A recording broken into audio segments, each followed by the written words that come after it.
Olá! Voltamos aqui para a nossa parte 2 da nossa segunda aula, professora Valquíria, disciplina Promoção da Saúde e Segurança do Trabalho, curso técnico em enfermagem do Centro de Educação Profissional DNA.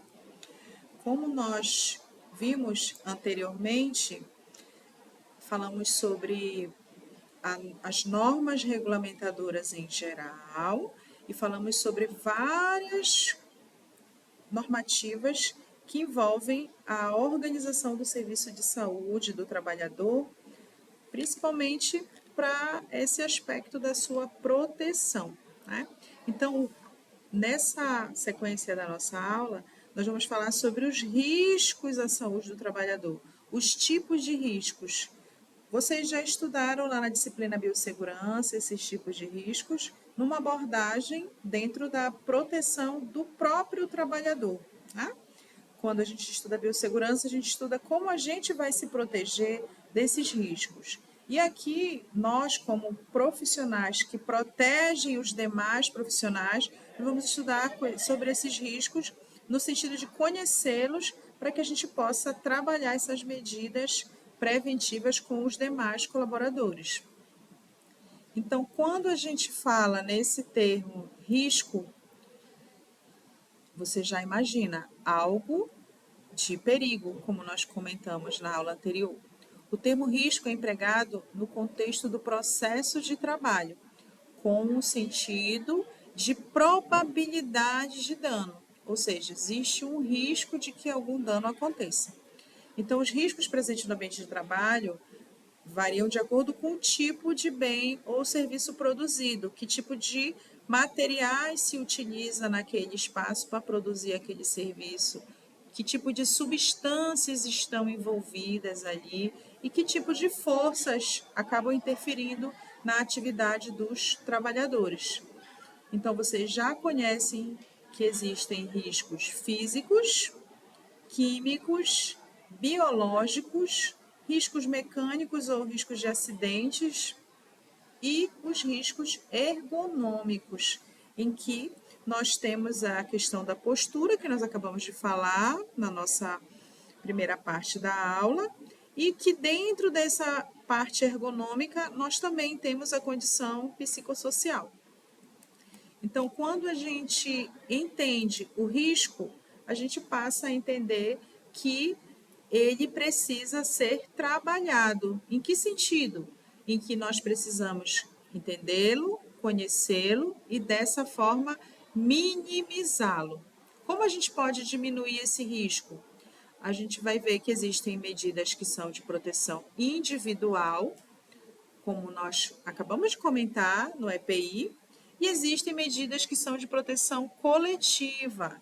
Se eu falar de um andaime, né, que ele tem uma proteção, um guarda-corpo, ele é uma proteção para quem estiver ali, para várias pessoas. Se eu falar numa placa de segurança, de identificação, de uma área de perigo, de um material tóxico, eu falo para qualquer pessoa que for próximo ou que for manusear e entender aquele risco. Então, dessa forma, a gente consegue trabalhar medidas individuais, com geralmente os equipamentos de proteção individual, e coletivas, quando a gente trabalha com atividades e ações e proteções que envolvem um grupo como um todo.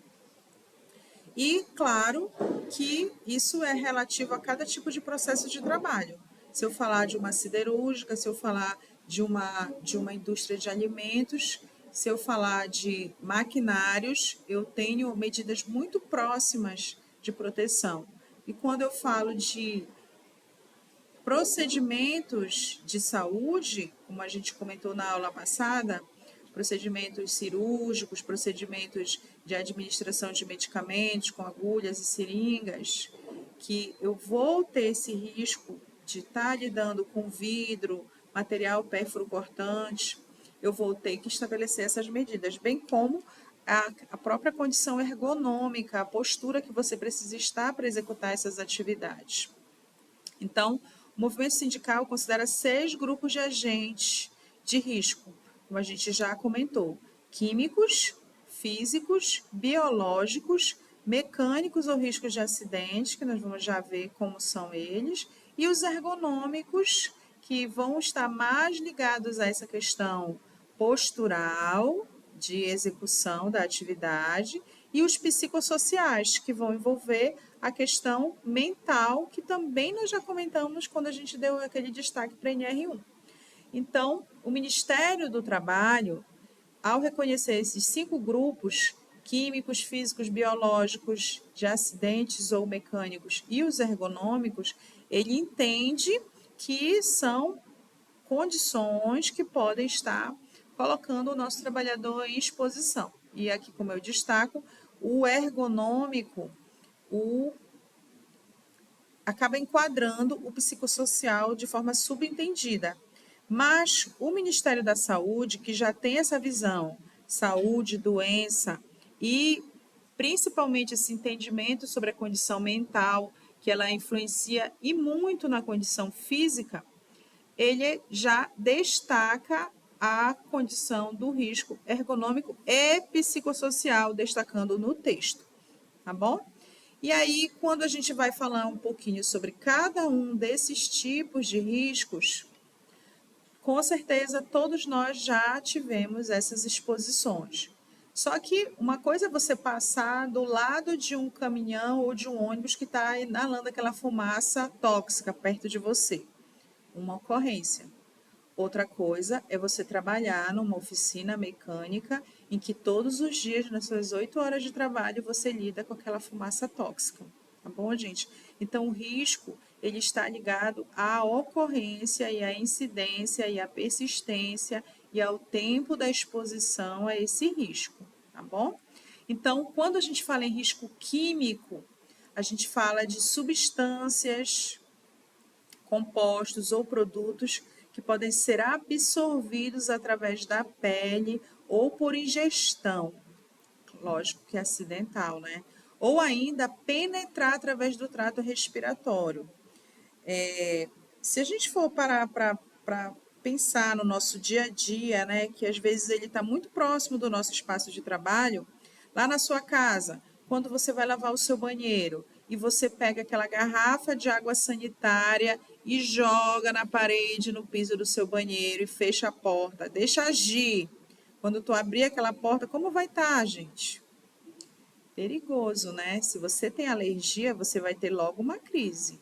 E se você não tem alergia, mas se depois você entrar nesse espaço e ficar inalando aquele odor, você vai perceber que você pode sofrer uma intoxicação pela grande agressividade que esse produto tem. E se você pisar, espera 1 minutinho, 2 minutinhos e me conta como vai ficar o teu pé. Ardendo, porque a água sanitária ela é corrosiva para a matéria orgânica, tá?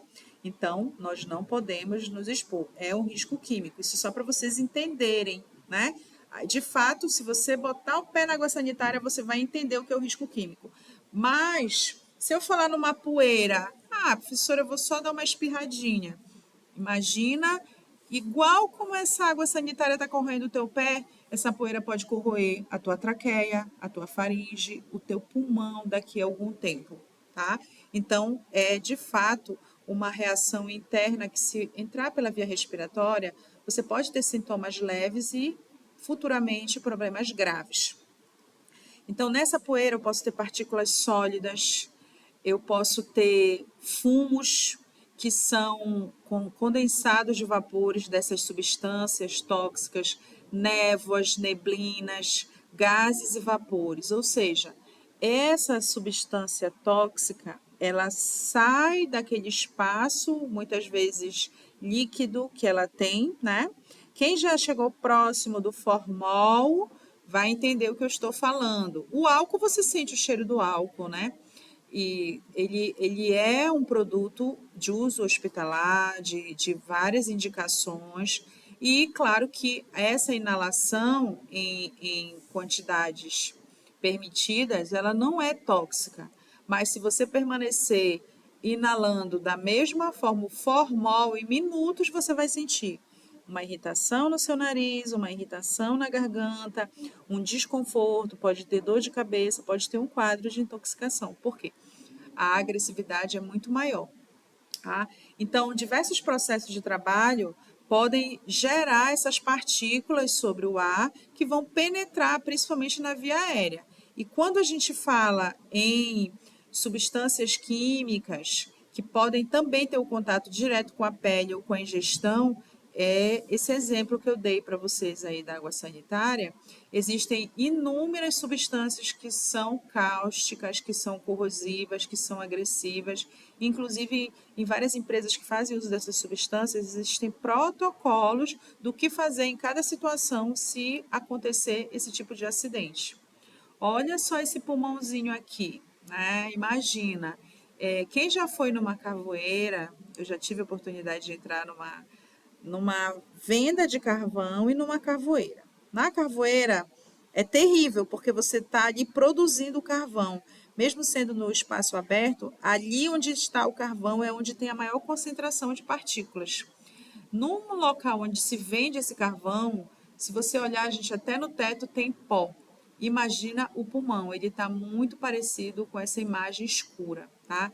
Então, essas partículas, elas vão aderindo à parede do pulmão, da traqueia, dos brônquios e vão causando obstruções, impedimento do funcionamento normal, além da intoxicação, porque dependendo do tipo de produto, essa intoxicação ela pode causar doenças pulmonares e até mesmo câncer e ou serem fatais, dependendo da substância que nós estivermos falando, tá? Quando a gente já fala em risco físico, a gente está falando em condições físicas. O ruído, um barulho intenso, ele pode romper o teu tímpano, né? Então a gente tem limite para ruído, a gente tem limite para vibração, né? Imagina aí essa furadeira, um pouquinho, um minutinho, tu passou na hora, imagine esse trabalhador aí dessa imagem que passa 4, 5, 6 horas nessa atividade, né? Além da proteção auditiva, essa trepidação, isso é extremamente desconfortável, né? A pessoa acostuma, mas não que o costume seja positivo. Pressões anormais, quem já andou de avião, quem já subiu em elevadores em altas altitudes, você percebe a diferença da pressão interna do teu organismo, né? Imagine essas pessoas que trabalham nessas condições, né? Radiações ionizantes, aí os nossos amiguinhos da radiologia, né? Quem trabalha com raio-x, professora, e se eu estiver dentro da UTI, chegar a máquina de raio-x, peça o seu colete de proteção, meu querido. Se o técnico for soltar a radiação, peça licença e saia da sala, deixa ele lá. Ele tem o dosímetro dele, ele tem a insalubridade dele de 40% que tu não tem. Geralmente, a gente só tem no máximo os nossos 20%. Então, te afasta. Se tiver, não se aproxime, porque você vai estar, sim, guardando essa radiação para o longo da sua vida, tá? Muitos técnicos de enfermagem atuam na área da tomografia, na área da ressonância, principalmente nos contrastes, tá? Mas durante a execução em si do exame, você ou está com o colete de proteção para radiação, ou você não está dentro do espaço onde a radiação está circulando em maior concentração. E a gente fala das radiações não ionizantes também, né? Radiação ultravioleta. Fica meia hora nesse sol da tarde e me conta depois como vai ficar a tua pele, né? Então, essa radiação, ela não é diretamente cancerígena como a ionizante. Pode ser em altas concentrações, mas ela pode trazer problemas, como o laser, né? Hoje em dia se usa muito tratamento com laser. O laser é extremamente positivo até para cicatrização de feridas, mas tem que ter a dosagem correta, o tempo correto para aquela ação desejada, tá bom? A infra e a ultrassom, né? Umidade, luminosidade. Imagina aquele trabalhador que passa o dia inteiro com o pé molhado, né? Tem que ter sim todo um cuidado, porque ele vai ter micose de repetição, ele vai ter solução de continuidade, ele vai ter problemas e ele pode ter patologias associadas a essas exposições. e a luminosidade, infelizmente, ela pode afetar a visão, né? Então, o nosso trabalhador ele pode ter perda auditiva, embolia traumática pelo ar, fadiga visual, catarata, leucemia e uma diversidade de outras alterações por conta dessa exposição a essas condições sem a devida proteção e sem respeitar os tempos limites de exposição. E os riscos biológicos, talvez o nosso grande ocorrente na nossa área saúde.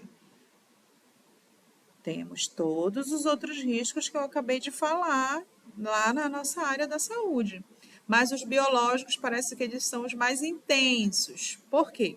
Porque, de fato, como a gente trabalha com saúde, mas muitas vezes com a doença, muitas dessas doenças podem ser transmitidas.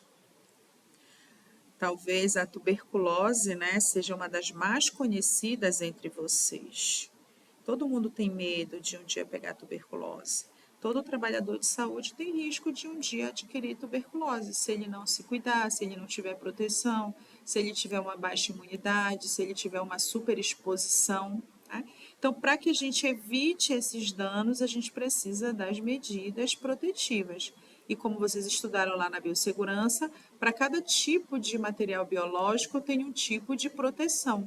Como nós acabamos de estudar na nossa aula sobre a NR6, os EPIs também são adequados ao tipo de exposição de micro-organismo. Se eu falar em leptospirose aqui, já ouviram falar em leptospirose?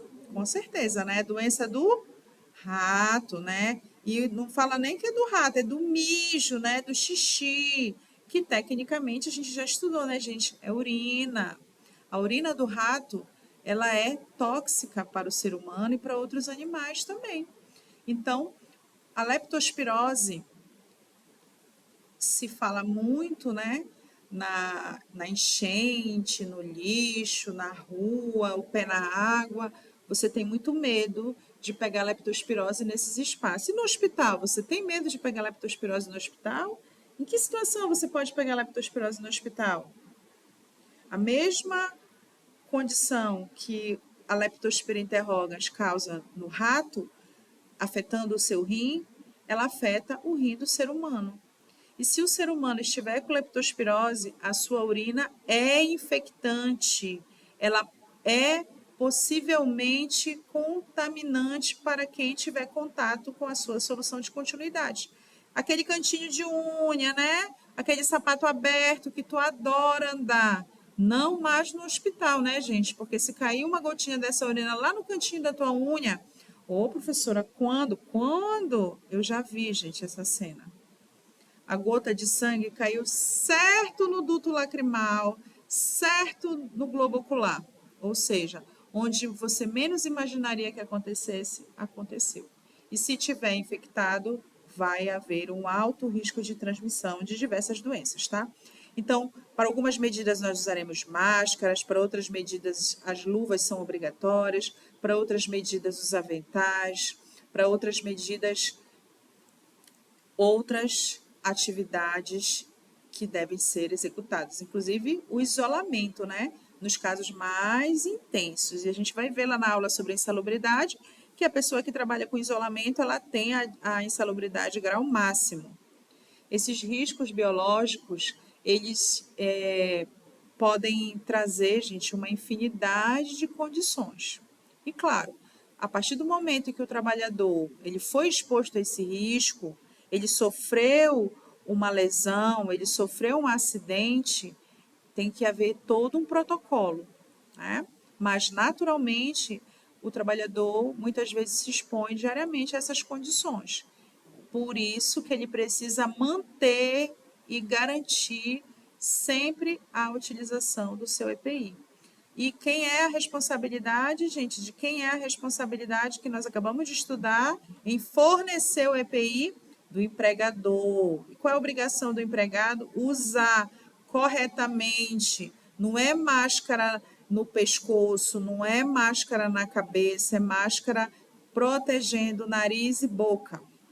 É luva usada corretamente, é jaleco fechado, avental fechado, tá bom?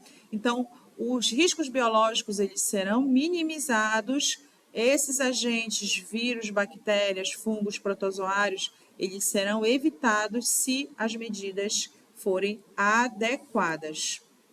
E os riscos mecânicos? Risco de acidente, risco de queda, de escorregar, de ferramenta quebrada, risco de choque, risco de incêndio, né, gente? Como tem acontecido incêndio, explosão? Professora, pode acontecer um incêndio no hospital? Gente, o hospital ele é cercado de combustível. Quem é o combustível que está lá no hospital? Que é altamente oxidante, que pega fogo facilmente.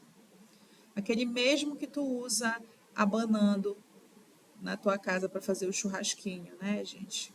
O oxigênio, toda a nossa tubulação de oxigênio é extremamente inflamável, por isso que não pode acender isqueiro, não pode fumar dentro do ambiente hospitalar, gente, porque é extremamente perigoso. E lá na cozinha não tem tubulação de oxigênio. Pelo contrário, né? Na cozinha tem tubulação de gás para o fogo de fato acontecer, tá?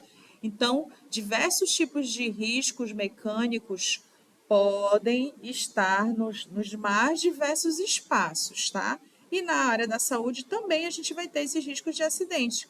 Se você trabalha numa aldeia indígena, pode sofrer um acidente com animal peçonhento com toda certeza, né? E às vezes até na área urbana esses animais peçonhentos invadem os nossos espaços. Então, esses riscos mecânicos podem trazer traumatismos, fraturas, queimaduras.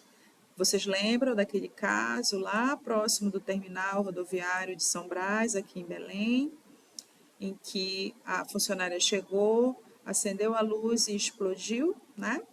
O gás estava vazando e a faísca elétrica da eletricidade causou incêndio. Ela sofreu diversas queimaduras, foi uma cena trágica. Ela foi levada ao hospital, ela resistiu por alguns dias, mas a gravidade das queimaduras, infelizmente, levaram ela à morte. Infelizmente, né, gente? Ninguém vai trabalhar para acontecer nada com você. Então, a gente precisa se cercar das medidas de proteção, né? Os riscos ergonômicos, nós falamos anteriormente, a falta de adaptação, como é que você quer carregar uma caixa mais do que a sua capacidade? Como é que você quer levantar uma caixa numa posição inadequada, gente? Olha a postura correta. Você se abaixar corretamente, você se levantar corretamente. Isso acontece muito nos espaços diários de trabalho. Muitos trabalhadores já têm aqueles coletes de proteção, né? Mas às vezes você olha, ele está com o colete aberto, ou seja, não adianta, não funciona, tá? Então, é importante que essa adaptação seja adequada à condição de cada trabalhador e que ele seja respeitado dentro dos seus limites para que ele não sofra esses danos. Assim como ritmos excessivos, turno noturno, jornada de trabalho prolongada. Se precisar virar o plantão, o trabalhador precisa ter um descanso, precisa ter uma alimentação, precisa ter uma higiene adequada. E muitas vezes esses riscos ergonômicos, né, causam essas lesões de fadiga, de dor na região dos olhos, no estômago, articulares, as famosas doenças por lesões de esforços repetitivos e as doenças osteomusculares que vão estar relacionadas a esse processo de trabalho, tanto a força quanto a repetição contínua.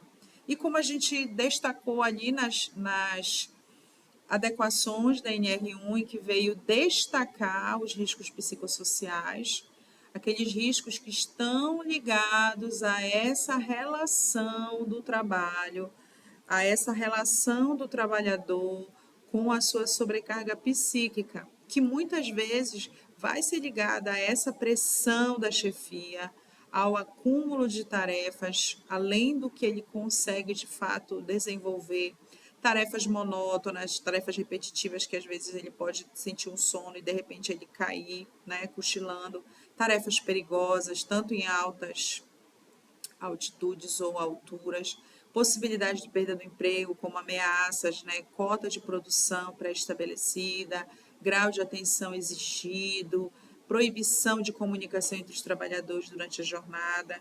Claro que, gente, tudo tem que ter limite, né? Inclusive, essa questão da conversa paralela, ela existe sim, é necessária em alguns momentos, mas dentro do limite, dentro da tolerância, dentro dos intervalos, dentro do não prejuízo da sua atividade laboral em si, né? Então, às vezes, você vai encontrar o trabalhador com essa caretinha aqui, que a gente está vendo já, exausto, desgastado ou sobrecarregado de tarefas. E a gente precisa focar lá em cima em manter a saúde mental e não reforçar a ocorrência das doenças mentais. Então, os riscos psicossociais, eles trazem estresse, fadiga, sofrimento, e com isso, hoje, a gente vem enfatizar isso, que nós precisamos não só de produção, nós precisamos de qualidade. Qualidade para o trabalhador que precisa sair dali inteiro, com a mentezinha ali, ó, produtiva, saudável, sem desgaste. E às vezes aquele nó, aquela preocupação que o trabalhador ainda leva para casa dele, que afeta a família, que afeta a sociedade, que afeta ele como um todo, né? Então a gente precisa entender tudo isso e identificar quando isso está acontecendo de forma incorreta para que a gente possa, de fato, atuar nesse aspecto. E foi por isso que essa NR1 foi revisada, foi pontuada e agora o empregador precisa gerenciar esse processo para que esses pontos todos que a gente identificou, tanto essa cultura tóxica de manter, tem que exigir mesmo, o empregador bom, ele tem, o patrão bom, ele tem que cobrar mesmo, né? Isso é do passado. A falta de comunicação, o assédio, falta de autonomia, jornadas exaustivas, ausência de suporte, salário incompatível, ambiente hostil e o bullying, tudo isso desgasta. E ao invés de você ter um resultado produtivo do seu trabalho, uma conquista da sua vida, você acaba, infelizmente, gerando uma doença, um transtorno mental. Então, que a gente possa refletir sobre isso, identificar quando isso acontece e trabalhar para que isso seja minimizado. Tá ok, meus queridos? Então, a gente vai encerrando aqui a nossa aula de hoje. Terminamos a nossa segunda parte. Eu agradeço a atenção de vocês. Espero que vocês tenham gostado e aprendido alguma coisa, né? Se não conseguiram assimilar muito, volta lá, assiste de novo a parte 1, depois assiste a parte 2. Professora, ainda estou em dúvida, o que é mesmo essa disciplina? Volta lá na aula 1, tá bom? E assiste de novo e fica aguardando aí as orientações, as nossas recomendações para as nossas atividades futuras, para que a gente possa dar seguimento, tá bom? Então, até o nosso próximo encontro na semana que vem. Um bom final de semana para todos, uma boa semana. Fiquem com Deus, tá? Um beijinho no coração de cada um de vocês. Até mais.